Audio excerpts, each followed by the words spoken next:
Alonzo rolls into the lane, comes up a little bit strong, and here comes Denver with a chance to take the lead. Melo on the baseline for the slam. That's where George Karl wants him. We're going to talk about the 10-10-10 rule that George Karl has for Carmelo a little later. Reggie Evans not playing tonight. He's out with the flu. But these two guys have really helped turn it around. To the rack, Carmelo Anthony. And Anthony goes right down the pipe to give Denver a 5-point lead.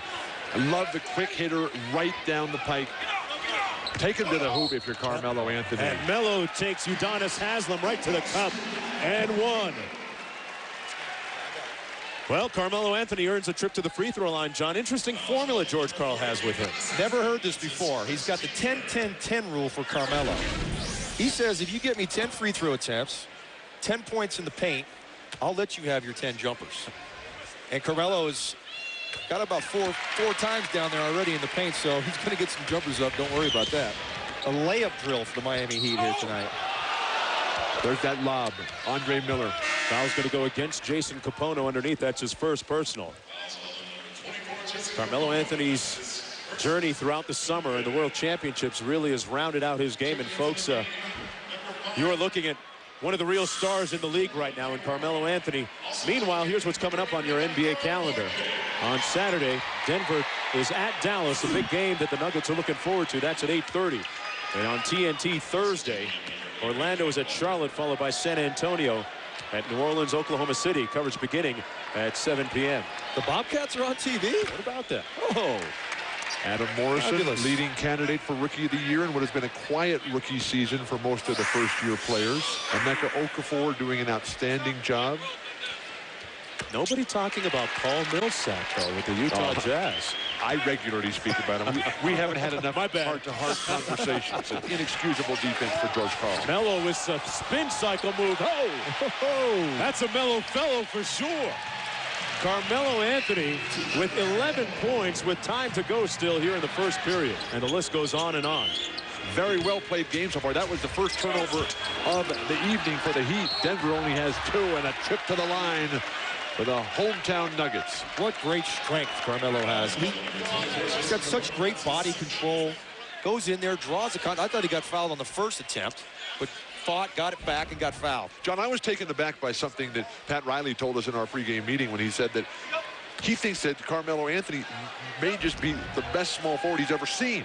That's incredible. Wasn't James Worthy on his Lakers team? Did you play with a guy named Larry Bird? That's pretty good. What about Dr. J? He was okay. Scottie Pippen was pretty good. He meant maybe this week, guys. I think he meant this John week. Havlicek. I mean, the list goes on and on. But he did. Now, correct me if my hearing was wrong. We will. You know I will. Isn't that what you heard? That's what I heard. Anthony, the NBA's leading scorer, almost 32 per night, and off to a quick start tonight with 13. Time winding down to the period. 10 seconds to go for the Nuggets. This is where Anthony excels, launching from 3. Got it. 10-10-10. Nene and Alonzo Mourning getting into it. And Nene is going to argue with Steve Jazzy. Over the top, Anthony on the lob. That's one of their pet plays. I think Denver is the most overlooked story in this year's NBA, with the focus on Utah, the focus on Orlando, LeBron doing great, Phoenix now coming alive. Melo on the slam dunk. All set up though, because the defense had to go out guarding J.R. Smith. The Nuggets firing on all cylinders right now. And Melo hits another one. Shaq's extended it. I mean, you've got to make a move. This team. What kind of move are you going to make? Nene on the baseline, working against Zoe, and now Carmelo comes up gunning on the other side and knocks it down. Anthony has 24. If Nene can play, if he can get in shape, if he can stay healthy, he can be that low post presence. If you're trying to get out, you're still in it. You're always in it with Denver. Carmelo with a bucket inside. You know what the big difference, though, is this team, I think, has more ways to hurt you because they can throw Carmelo down in the post. Anthony in transition. Stepping through, and he'll go to the free throw line.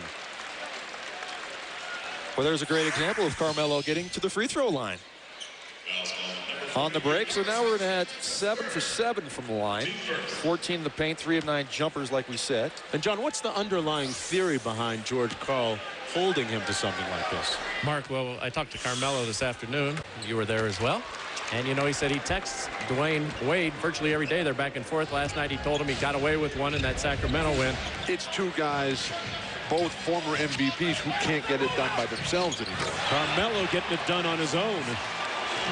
Carmelo Anthony with 29 on 11 of 25 from the field. Michael, the lithograph. Who is that? Michael anyway. Looks like Michael. That would be Michael Jordan. I hope you remember him. And Duncan and Robinson at 27 and 37 years respectively. Congratulations going out to him and Siobhan, looking for their second child on the way. They already have a boy, 4 years old. High school sweethearts. Boy, what a performance last year in games 4, 5, and 6. There's J.R. Smith out top. 10 on the shot clock for the Nuggets. They load up on Carmelo Anthony with the double team, but it doesn't matter to Melo. Carmelo Anthony with 32 points in the game for Denver, but he's not their high scorer. That's 35 for J.R. Smith.